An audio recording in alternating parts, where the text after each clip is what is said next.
Good morning, students. This is our second lecture. On the basis of the first lecture, we will do some relevant sums. तो मैं सब आपको सम mark कर दूंगा, सब revise करवा दूंगा so that कि आप लोगों को क्वेश्चंस फाइंड आउट करने बेसिकली एनसीईआरटी से रिलेवेंट इजी हो जाएगा. अगर मैं फर्स्ट ऑफ ऑल क्वेश्चंस की बात करूं तो अगर मैं फर्स्ट क्वेश्चन लेता हूं, he has given us x plus 1 by x.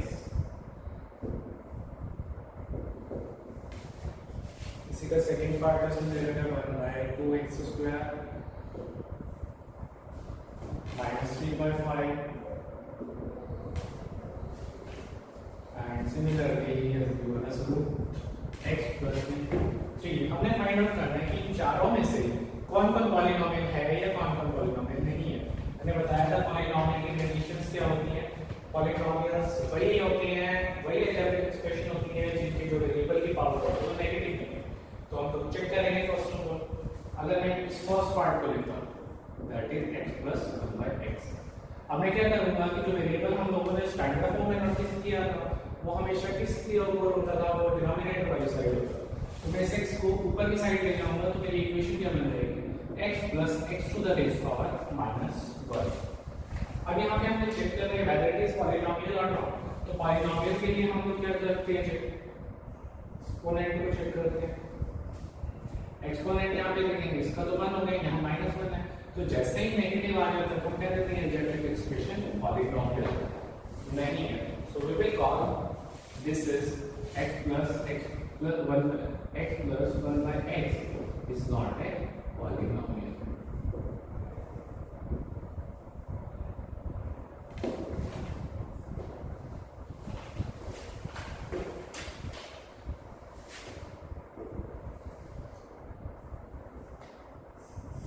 बेटा सेकेंड पार्ट के अंदर भी हम लोग जो हमारी टर्म डिनोमिनेटर में है हम उसको न्यूमरेटर की फॉर्म में ले जाएंगे.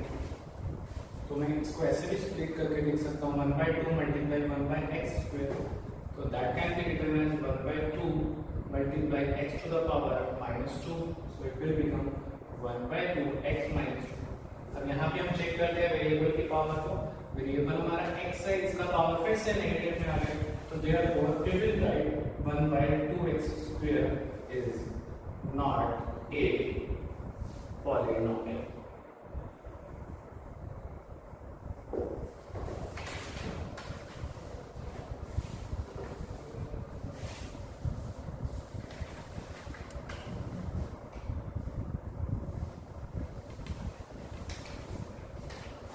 इसी तरह अगर हम सभी को चेक करेंगे, हमारा जो थर्ड पार्ट है जो हमें दिया हुआ है -3 by 5.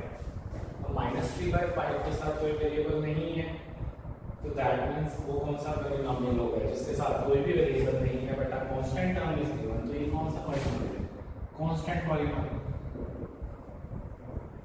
This is the polynomial. इसी तरह बेटा फोर्थ पार्ट की अगर मैं बात करूं that is root x plus 3. अब इसको भी मैं क्या करूंगा, पावर को हम चेक करेंगे. पावर क्या है, रूट के अंदर. तो हम पावर तो दिए हैं, बेसिकली रूट को हम पावर में कन्वर्ट करेंगे तो x का पावर 1 by 2 बनेगा प्लस 3. तो वेरिएबल का पावर फ्रैक्शन में भी नहीं होना चाहिए.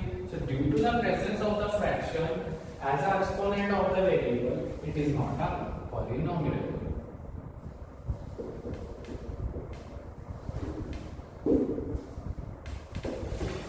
तो ये फर्स्ट क्वेश्चन हमारा यहाँ पे कंप्लीट होता है. अगर मैं यहाँ पे टिक कर रहा हूँ तो ये भी हमारा पॉलिनोमियल नहीं था, ये भी नहीं था, सिर्फ एक ही पॉलिनोमियल था इन चारों में से.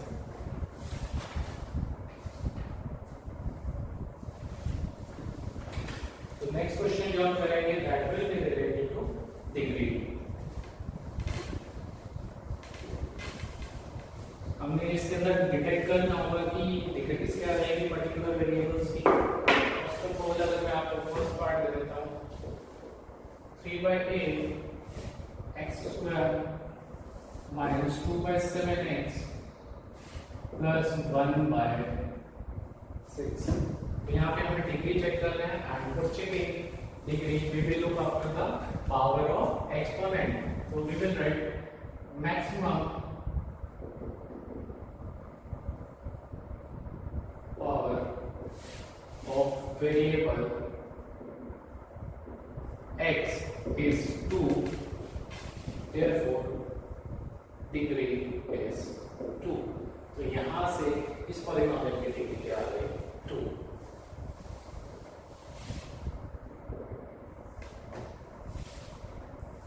नेक्स्ट आ जाता है थोड़ा सा इररिलेवेंट से टर्म दे देते हैं जो अभी तक आप फैमिलियर नहीं हो. इसके अंदर आपको डिग्री का पता लगाना है, तो हमें डिग्री का पता लगाने के लिए पहले इसको ब्रैकेट से आउट करना पड़ेगा. ब्रैकेट से बाहर करने के लिए यहाँ पे हमारी डिस्ट्रीब्यूटिव टाइप प्रॉपर्टी लग जाएगी. तो यहाँ पे y स्क्वायर को y से मल्टीप्लाई करूंगा तो that will be y cube minus the base is also same, then powers will be added, then 2 plus 3 will come. y क्या हो गया यहाँ पे वेरिएबल हो गया. वेरिएबल की मैक्सिमम पावर 3 है या 5, that is fine since maximum value of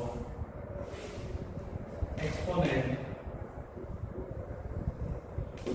is 5, therefore degree is 5.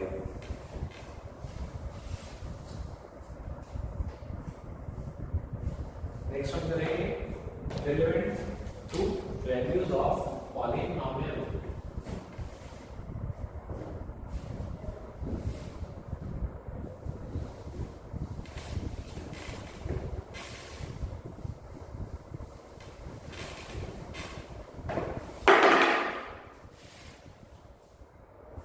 Value of polynomial के लिए in case we have find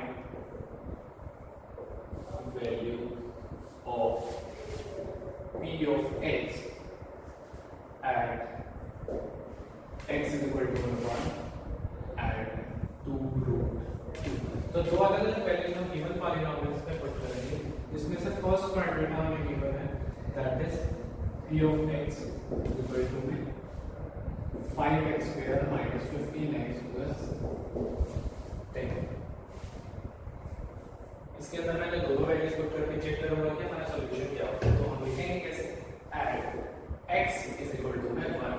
तो इस x की जगह में नेक्स्ट लाइन में हम 1 लिख देंगे equal to 5 and instead of every x we will put the 1.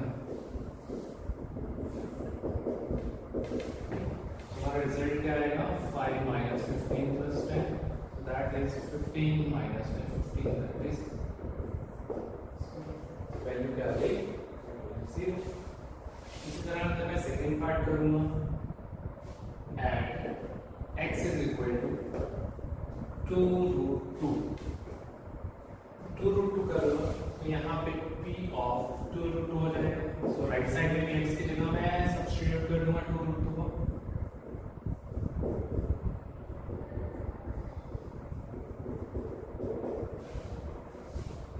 क्या होगा अगर हम सॉल्व करें 5 into 2 2s are 4, root 2 into 2 4 2s are 8.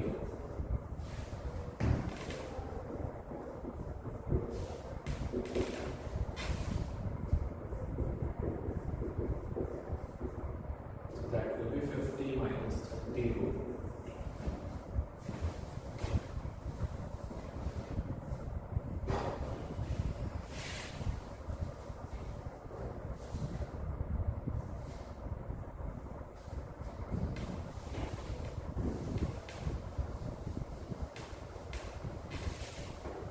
अब हमारे को पॉलीनोमियल के लिए थोड़ी सी वैल्यू को चेंज कर देते हैं. सपोज हम यहाँ given with the value x square minus 2 root 2x plus में 1 at x is equal to 2 root 2. यहाँ पे मान लो कि क्वेश्चन में सिर्फ ये रूट की फॉर्म में रूट की फॉर्म में ज्यादा क्वेश्चन एनसीईआरटी में नहीं है तो इसलिए मैं यहाँ पे करवा रहा हूँ इस क्वेश्चन में. So that means p of 2 root 2 is equal to 2 root 2 whole square minus 2 root 2 again 2 root 2 because in place of x it will again come now plus 1. तो यहाँ पे क्या हो जाएगा 4 into 2 minus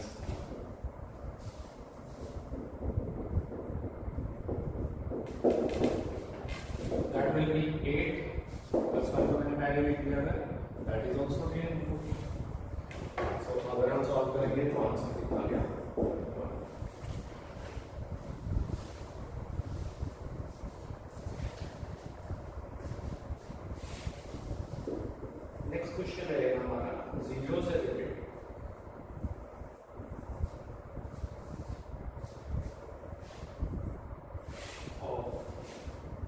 g of x, और अगर first part हमें दिया हुआ है x minus 3, सेकेंड पार्ट हमें उसमें दिया हुआ है ax plus b। तो फर्स्ट पार्ट को अगर सॉल्यूशन करने लगे फर्स्ट पार्ट, तो हमने पढ़ा था कि अगर हमें जीरो निकालना है पॉलिनोमियल तो पर्टिकुलर पॉलिनोमियल इक्वेशन को हम जीरो पे इक्वल करते हैं। यहाँ पे अगर हमें उसके वेरिएबल की वैल्यू फाइंड करनी है, तो यहाँ पे x minus 3 है, तो late p of x is equal to x minus 3। तो यहाँ पे अब मैंने क्या बोला, इसको जीरो पे इक्वल कर दो सो दैट कि हमारी x की वैल्यू निकल जाए, तो 3 will come on this side, so 0 plus 3 is equal to x। तो x का वैल्यू कितना आ गया, 3।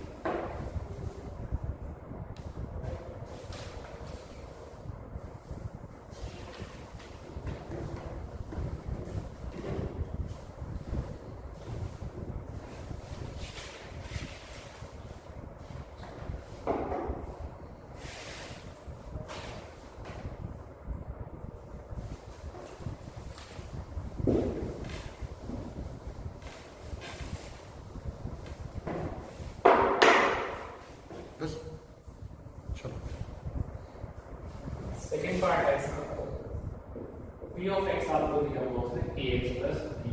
तो हमें यहाँ फिर से x का वैल्यू निकालना है, तो हम इसको 0 पे इक्वल कर देंगे। यहाँ से x क्या आ जाएगा, 0 minus b is equal to x, so minus b by a is equal to x।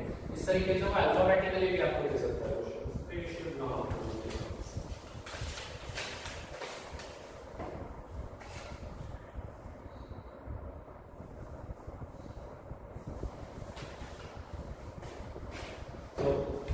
अब हम ऊपर रहेगा डिवीजन एल्गोरिथम से रिलेटेड सम्स। डिवीजन एल्गोरिथम के से रिलेटेड हमने रिमाइंडर थ्योरम की थी। अब थोड़ा सा इसको एक्सपेंडेड फॉर्म में थोड़ा सा देख लेते हैं, सो दैट कि कुछ इससे रिलेटेड सम्स भी आ जाते हैं। तो डिवीजन एल्गोरिथम बेसिकली क्या कहता है, इसके लिए फर्स्ट ऑफ सिंपल जो डिवीजन आप लोग अभी तक छोटी क्लासेस में करते हैं उसका बेसिक पता होना चाहिए। फॉर एग्जांपल मैं 15 को अगर 4 से डिवाइड करता हूं, 4 3s are 12, रिमाइंडर पे लगेंगे 3। अब मैं इसको लिखते टाइम ऐसे लिखूंगा 15 is equal to 4 into 3 plus 3। तो ये जो चीज मैंने लिखी that is a division algorithm. Basically algorithm कहते हैं किसी प्रोसेस को करना स्टेप वाइज, तो डिवीजन एल्गोरिथम होता है डिवीजन से रिलेटेड। इस चीज को हम कहते हैं डिविडेंड। दिस इज जिससे मैंने डिवाइड किया, that is division into quotient plus remainder. अब यहाँ पे अगर ध्यान से हम देखें कि अब जो हमारे क्वेश्चन आने वाले हैं वो पॉलिनोमियल से रिलेवेंट होंगे, बट अगर वो पॉलिनोमियल से रिलेटेड है तो मैं क्या करूंगा कि इस डिविडेंड को p of x लिखूंगा, बिकॉज़ पॉलिनोमियल भी फॉर्म में ऐसे लिख पाएंगे। जिससे डिवाइड किया मैं मान लेता हूं वो एक और पॉलिनोमियल था related to g of x। क्यों है जो क्वेश्चन आएगा that will also be a polynomial, let it be q of x plus remainder जो आएगा that can be written in the form of r of x। So इसी formula के base पे हम क्वेश्चंस करेंगे।